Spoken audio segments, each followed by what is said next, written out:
Et nous sommes de retour au plateau pour la suite de cette émission. Nous abordons notre deuxième sujet, direction le Sahel.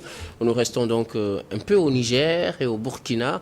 On va parler un peu aussi du Mali. G5 Sahel, le Burkina et le Niger quittent la force anti-djihadiste.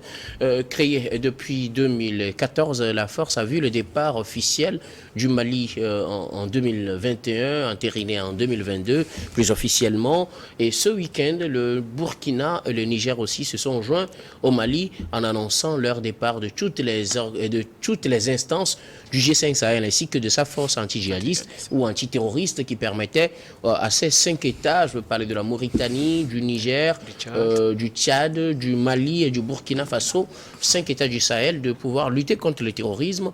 La scission devient de plus en plus grande. Voilà 3 pays qui finalement ont quitté le G5 Sahel. Il ne reste que 2 séparés aussi par la distance et qui n'ont pas de frontières en commun, ce qui sera difficile pour l'avenir de cette organisation sous-régionale qui permettait à ces 5 États de lutter contre le terrorisme. Le Niger et le Burkina dénoncent des lourdeurs administratives et le fait que l'organisation peine à atteindre ses objectifs de lutte contre le terrorisme. Je commence par vous, Gabin Adjaro. Après le Mali, c'est le Burkina et le Niger qui aussi annoncent leur départ du G5 Sahel, surtout de sa force antiterroriste. Oui, je me disais ce n'est pas trop tôt, parce que je m'y attendais depuis fort longtemps. Le Mali a quitté ce G5 Sahel en mai 2022, je pense. Officiellement, oui, c'est la dernière étape. Et je crois aujourd'hui que le Burkina et le Niger, ils sont logiques envers eux-mêmes. Parce que quand vous prenez le G5 Sahel, lors de sa fondation, c'est en 2014, n'est-ce pas? Oui. Et le budget était de 450 millions. Et il était convenu, selon IBK, que bon, chaque État allait apporter 10 millions d'euros. Ce qui fait au total 50 millions. Ben, 50 millions, au côté de 432 millions, il restait pratiquement 380 quelques millions. Qui finance le reste? D'euros aussi, il faut le préciser. Oui, d'euros. Qui finance le reste? Ils ont la France apporte 50 millions et ce sont d'autres partenaires comme l'Union européenne et autres là qui apportent le reste. Une organisation qui est censée lutter contre le terrorisme dans le Sahel est financée par d'autres entités et qui ne sont même pas africaines.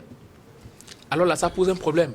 Mais la question du terrorisme est transversale. On peut être terroriste ici, aller attaquer un pays et là, donc les États, qu'ils soient de l'un ou de près, peuvent contribuer à lutter contre le terrorisme. Le problème, c'est les moyens. Qui est celui-là qui vous fournit les moyens? Quel est son intérêt? C'est aussi ça le problème aujourd'hui. Ceux-là qui avaient créé cette institution-là, ils ne sont plus là aujourd'hui. C'était des présidents qu'on appelait démocratiquement élus et autres. Mais ceux-là qui étaient sur le terrain, les Assimi Goïta, les Ibrahim Traoré, les Tiani, eux, ils savent réellement ce qu'ils subissent en face des terroristes. Et quand ils sont au pouvoir aujourd'hui, c'est à eux de prendre des décisions. Et les décisions qu'ils sont en train de prendre, ce ne sont pas des décisions juste pour plaire. C'est parce qu'ils ont véritablement étudié la quintessence des questions et ils ont vu réellement que ça ne produit pas de résultats.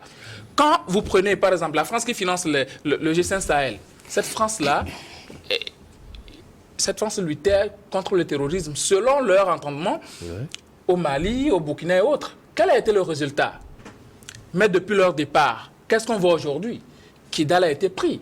Les terroristes subissent de cuisantes défaites au Burkina. Ils ont pris aussi Tombouctou à l'époque. Ils ont libéré Gao et tout. Sous la houlette de qui? C'est parce qu'il y avait cette force Barkhane-là qui était là.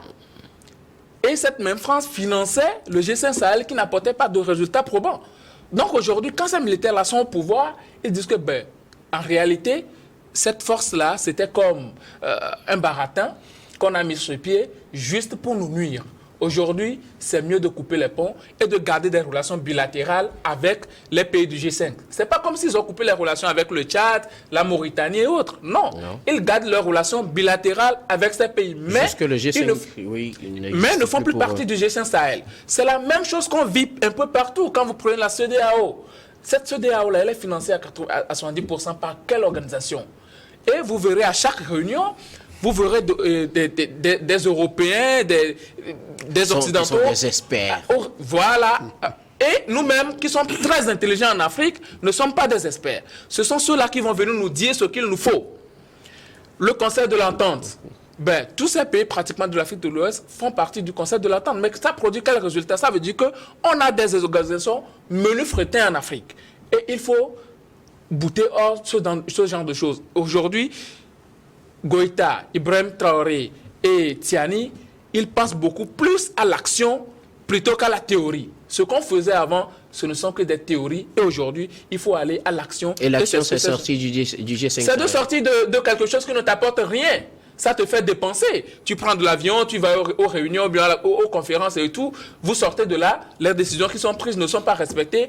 Les gens ne vont pas réellement combattre les terroristes. Et on vous laisse, la dernière fois, même avant que Bazoum ne soit déchu, lui se réjouissait pratiquement que certaines parties du territoire malien soient prises. Il se réjouissait pratiquement de cela. Non, mais ces discours sont encore là. Ces discours sont encore là. Celui-là, il faisait partie du G5 Sahel. Comment quelqu'un qui se réjouit du malheur de l'autre peut au même moment lutter pour que ce mal qui est en train de détruire ce pays-là soit annihilé? Au grand jamais. Donc, je pense que ces pays-là sont logiques envers eux-mêmes et ils font beaucoup plus dans la pratique que dans la théorie. Sous le Kéziré, le Niger et le Burkina Faso se joignent au Mali finalement en quittant le G5 Sahel. Les deux pays ont également officialisé leur départ ce week-end, et départ qui avait déjà pris effet le 29 novembre. Le G5 Sahel était sur papier. C'est la théorie. Il n'y avait pas la pratique.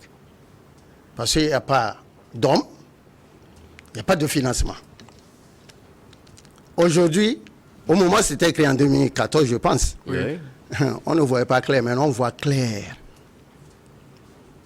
Les terroristes là, sont-ils des extraterrestres? Non. Ils gagnent leur armement, tout ça là, où? Même s'ils n'ont pas d'uniforme, ils n'ont pas un camp. Au moins, les armes là ont des numéros au moins. Et à travers ces numéros, on peut savoir d'où les armes sont fabriquées. Mais un hypocrite est un traître. Tout ce qu'on nous montre, ils se sont basés sur ça pour attaquer et tuer Kadhafi. Et celui qui s'est basé sur ça, aujourd'hui lui-même regrette. Il dit de revoir l'ONU. Toutes ces organisations, de les revoir. Mais pourquoi il dit ça? Il ne dort pas. Mais qu'est-ce que ça a à voir avec le G5 Sahel? Oui, ça vous dit que les organisations qu'on crée un peu partout là. C'est pourquoi j'ai dit, c'est de l'hypocrisie. Créer une organisation, est-ce de l'hypocrisie? C'est de l'hypocrisie. En quoi? Belle question. Les gens mettent du feu et ils continuent, ils deviennent des sapeurs-pompiers. Mais ce n'est pas le Niger, le Mali, le Burkina, le Tchad et la Mauritanie qui ont mis le feu au Sahel. Mais qui a mis le feu au Sahel? C'est ça, je dis, celui qui a mis le feu au Sahel, qu'on l'a appelé, il est venu en fanfare, on les a bien accueillis. Mais c'est pas eux qui le président français. Aujourd'hui, on voit. C'est pourquoi je dis, aujourd'hui, nous voyons clair. Nous savons qui sont à la source de nos problèmes. Aujourd'hui, il y a la force Barkhane. Est-ce que les gens mettaient pied à Kidal? Non. Mais aujourd'hui, l'actuel président, on l'a interdit d'aller à Kidal. C'est ça qui a fait son coup d'État. On dit que... Oui, jusque-là, j'ai du mal à trouver le lien avec le G5 Sahel que le Niger et le Mali quittent aujourd'hui. Tout ce que vous dites, on est d'accord que la situation au Sahel, c'est pas trop ça. Il y a le terrorisme et tout. Mais les raisons qui ont poussé le Niger et le Burkina peut-être à se joindre au Mali ou bien à faire comme le Mali, c'est ce que moi je veux savoir. C'est ce que j'ai dit, qu'ils ont maintenant vu que c'était de l'hypocrisie. Et c'est justement cette hypocrisie que je ne comprends pas. Aujourd'hui, là, ils contrôlent mieux. En étant seul ou bien? En étant seul. Contrôle mieux qu'étant avec la force Barkhane. Donc c'était de la poudre aux yeux. La force Barkhane ne faisait normalement pas partie du G5 Sahel. J'ai dit. Même si elle était présente dans certains pays du G5 Sahel. J'ai dit le G5 Sahel, c'est sur papier. Est-ce qu'elle a effectivement travaillé? Ils n'ont pas d'hommes, ils n'ont pas de fonds. Ils n'en ont pas. Ils vont travailler comment? Mais ils ont vu tout ça là. Créer ça, et après tout, c'est sur nous-mêmes que ça retombe, ce n'est plus la peine. Ceux qui nous imposent cela là, ils savent. Les gens gardent toutes les armes là. Où? Mais c'est ce qu'on se pose des questions. Pourquoi ne pas chercher ça? Il faut chercher la source de leur armement. Ils s'arment comment? C'est pourquoi ils disent que ce ne sont pas des extraterrestres. Et à Sémi Goïta, on interdit, quand il est au front, qu'avant de tirer, il faut qu'on prenne l'ordre pour tirer l'ennemi. Qu'il faut que l'ordre vienne de quelque part. Non, soyons sérieux. Non, soyons sérieux. Et ça, c'est dans le G5 Sahel. Alors, mais le Mali est dans quoi? Dans le G5 Sahel. Finalement, j'ai du mal à aussi, mais je reviendrai tout à l'heure pour questionner. M. Clou Adangoulenou, comme le Mali, le Niger et le Burkina ont décidé aussi de quitter le G5 Sahel, toutes ces instances, et aussi sa force antiterroriste. Oui, il faut s'y attendre parce que le GS Sahel a été mis en place grâce à la France. Et tout le monde savait que les équipements et autres de la force Barkhane ont contribué largement à sa mise en place. Et moi, j'ai toujours regretté que depuis 2012, la France n'avait pas autorisé les forces armées maliennes à occuper Kidal. Et je le dis toujours que c'est la faute à la France si Kidal est toujours sous le coup des rebelles. Alors, est-ce qu'à l'époque, honnêtement, les forces maliennes avaient le matériel dont ils disposent aujourd'hui, quand on sait que c'est avec les coups d'État qu'ils ont pu acquérir certains matériels qui leur ont permis de monter en puissance et d'aller reconquérir Kidal? Je peux dire que depuis les années 60, où les pays africains de l'Afrique de l'Est centrale ont les indépendances, on a mis en place les forces armées, mais plusieurs départements sont dirigés directement par la France à travers les coopérants militaires qu'on y envoyait. Et dans tous ces pays, nous n'avons pas l'aviation qu'on appelle la force armée aérienne. Et c'est sur ce point que la force Barkhane s'est basée pour créer le GS Sahel.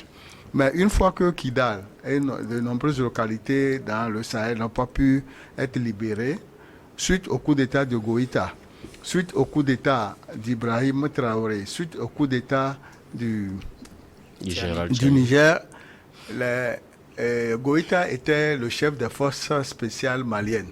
Et sur le terrain, il savait ce qu'il fallait faire. Les autres aussi savent ce qu'ils devaient faire. Et voilà la raison pour laquelle ils ont pris les taureaux par les cornes pour dire niet à la France. Et eux-mêmes ont reconstitué leur armée avec les formations et les équipements modernes, ce qui leur a permis ces derniers temps de bouter la majorité des djihadistes. Les reconquêtes faites par les trois pays sont à saluer parce que ce sont les officiers et les hommes de rang de ces pays qui ont lutté sur le terrain et pour vaincre les djihadistes. Mais la seule question qui devait être posée est la suivante, comme l'a dit M. Soulé. Les armements des djihadistes, d'où viennent-ils? Parce qu'ils ne produisent pas les armes. Qui sont leurs fournisseurs? Une fois que mais ça, on n'avait pas cette réponse-là et pourtant, on s'était engagé à former le G5 Sahel. Oui, je disais qu'à l'époque, comme l'a dit M. Soulé, tout était une théorie. Mais en pratique, aucune de ces trois armées n'avait les moyens pour faire face aux djihadistes. C'est la France qui utilisait son aviation et les satellites pour donner les informations. Et pour tirer, il faut nécessairement qu'ils donnent des ordres. Une fois que ces éléments ont quitté les trois pays, nous avons vu aujourd'hui que ces trois armées gagnent du terrain. Il n'y avait plus de support, les équipements, les renseignements et les actions sur le terrain sont suffisamment puissantes. Et les rebelles ont connu ces derniers temps des déboires et des débandades. Ce qui veut dire qu'aujourd'hui, si le Burkina et le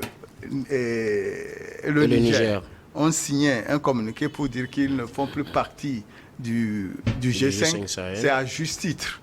Et leur communiqué vient à point nommé. Parce que le Mali a compris très tôt que durant 11 ans, la France a fait une promenade de santé à travers son pays et avec l'aide pro-russe à travers le groupe Wagner, il a pu vaincre les rebelles en prenant Gao, Tombouctou et dernièrement Kidal. Alors, ce départ du Niger et du Burkina, apparemment, vient mettre fin officiellement au G5 Sahel, ou du moins ça, à une certaine coopération de ce genre-là dans le Sahel. Parce que les deux pays qui restent, c'est-à-dire le Tchad et la Mauritanie, n'ont plus de frontières en commun et donc ne peuvent pas mener des opérations militaires en commun. Alors, on est finalement en train de les obliger parce qu'au moins, au départ du Mali, on se disait si le Niger est là, si le Burkina est là, les deux pays-là font le pont avec les autres. Le Niger fait le pont avec le Tchad et donc le Tchad peut être là. Le Burkina fait le pont. Le Niger fait le pont avec le Mali, le Burkina et le Niger au moins. Donc le Mali séparait au moins la Mauritanie et tout ça là. Mais on aurait quand même espéré que le Tchad, le Niger et le Burkina restent quand même dans l'alliance. Et voilà, le Niger et le Burkina aussi qui viennent de quitter. Une manière d'obliger les autres aussi à mettre fin à cette coopération. Avec cette sortie des deux pays, le G7 Sahel est mort. Oui, justement. Est mort officiellement. Est mort officiellement. Il suffit que tu le fasses un cercueil de 70 000 pour qu'on puisse la Pourquoi précisément 70 000?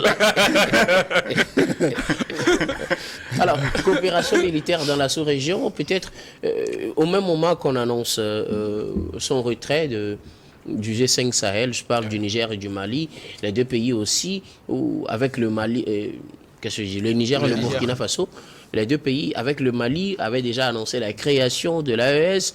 Peut-être parce qu'on a trouvé l'AES, on a abandonné le G5 Sahel, Gabin. Non, vous savez, c'est parce que leur problème est commun. C'est le problème du terrorisme.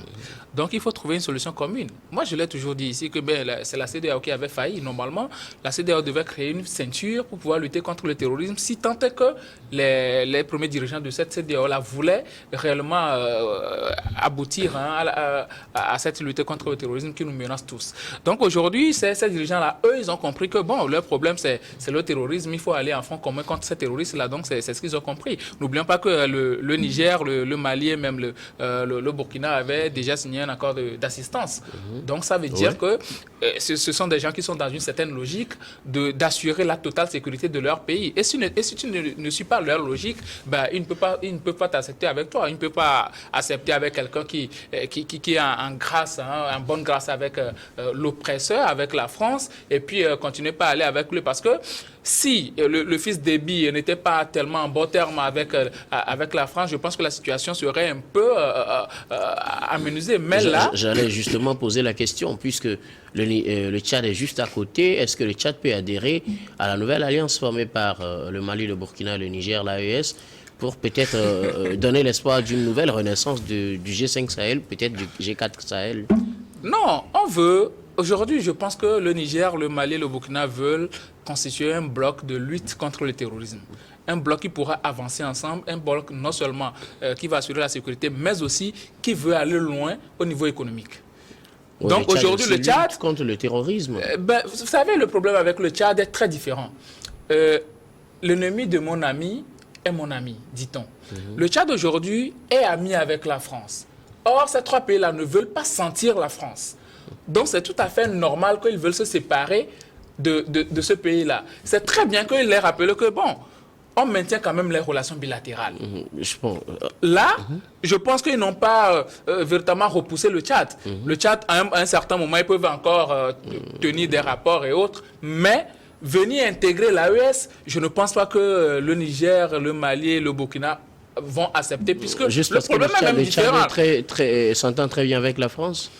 Le Tchad, juste à cause de ça ou bien non, pas seulement à cause de ça, parce que leur problème est différent. Le problème du Tchad, c'est un problème interne. Le problème de rebelles et tout, c'est un problème interne avec les ethnies. Chacun forme son point quelque part. Parce qu'il y a des groupes terroristes aussi, même si la plupart sont des rebelles. Mais est-ce que le Tchad a subi les mêmes affronts que ces trois pays? Je ne pense pas. Et depuis le début que cette lutte-là a commencé, quel a été le rôle du Tchad? En homme surtout, le Tchad a fourni ses militaires dans ces zones-là pour combattre les terroristes. Et depuis que Tiani et autres là sont arrivés au pouvoir, le Tchad a continué par fournir des hommes? Bon, ils se sont retirés entre-temps. Ils se sont repliés. Effectivement, à cause de l'avancée des Voilà. rebelles. Donc aujourd'hui, je ne pense pas que ces trois pays-là ont besoin du Tchad pour avancer. Le Tchad, ils ont leurs problèmes à régler. S'ils se sentent véritablement concernés par la lutte terroriste, alors là, ils vont venir demander assistance. Mais ce sera une question qui sera véritablement étudiée par ces trois pays avant d'accepter le Tchad. Parce que là, les terroristes sont en train de partir du Niger, du Burkina et du Mali. Ils iront où? Peut-être en Mauritanie ou bien au Tchad, on ne sait pas. Peut-être que quand le problème va arriver chez eux, ils verront comment résoudre cela. Peut-être qu'ils vont encore se rallier au Niger, au pays de l'AES et reformer. Et c'est à eux d'accepter parce que là, il y a une autre monnaie, il y a une monnaie qui est en cours de création. Bon, il y a des visions économiques. Et c'est un message pour la CEDEAO aussi, parce que la CEDEAO doit voir qu'il y a véritablement un problème. Si l'AES commence pas à avancer et commence pas véritablement réussir ce qu'ils mettent sur place, je pense qu'il y a d'autres pays qui vont adhérer à cette organisation. Et là, comme la Mauritanie et le Tchad, oui, du G5 Sahel. Pourquoi pas pour un nouveau G5 Sahel. Pourquoi pas le Togo même? Alors, excusez-moi. Souley, oui. Vous dire que le Niger va intégrer l'AES. Le Tchad.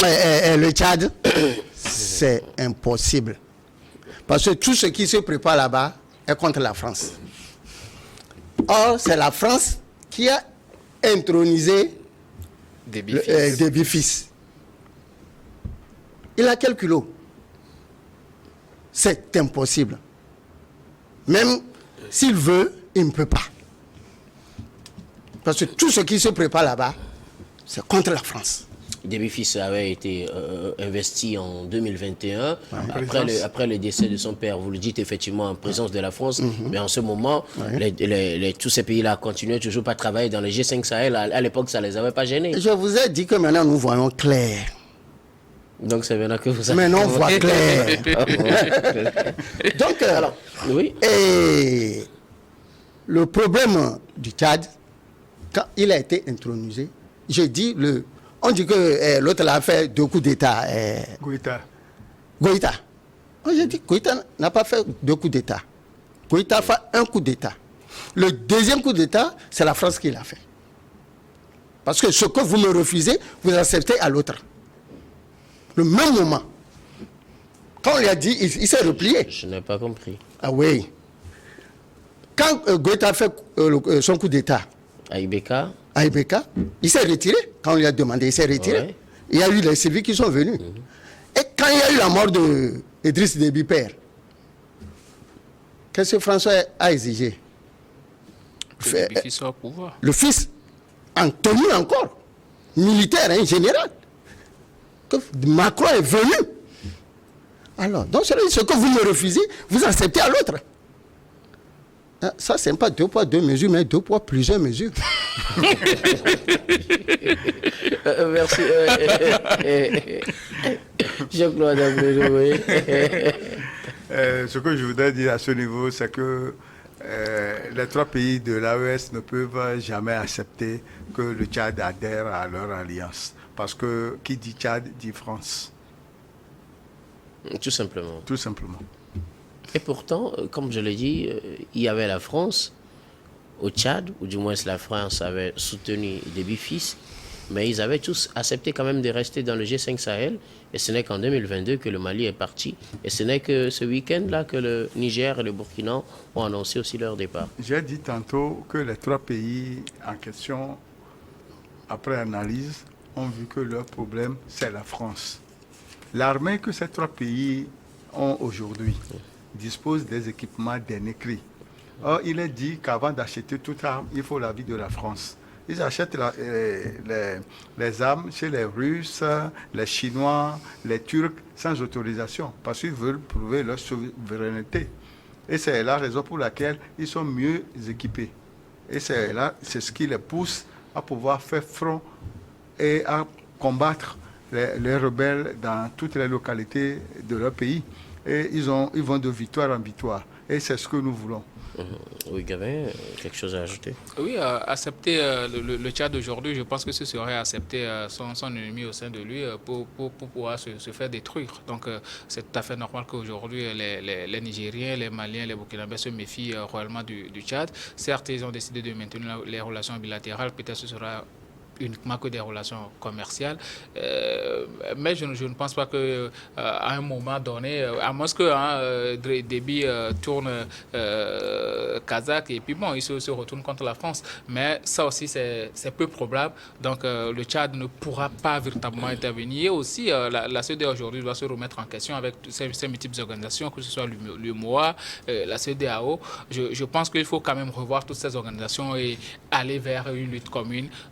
Ce que les pères fondateurs de cette institution-là ont voulu pour ces CEDEAO-là, je pense qu'ils se sont véritablement détournés de leur objectif. Il faut se revoir et savoir réellement ce qu'on veut.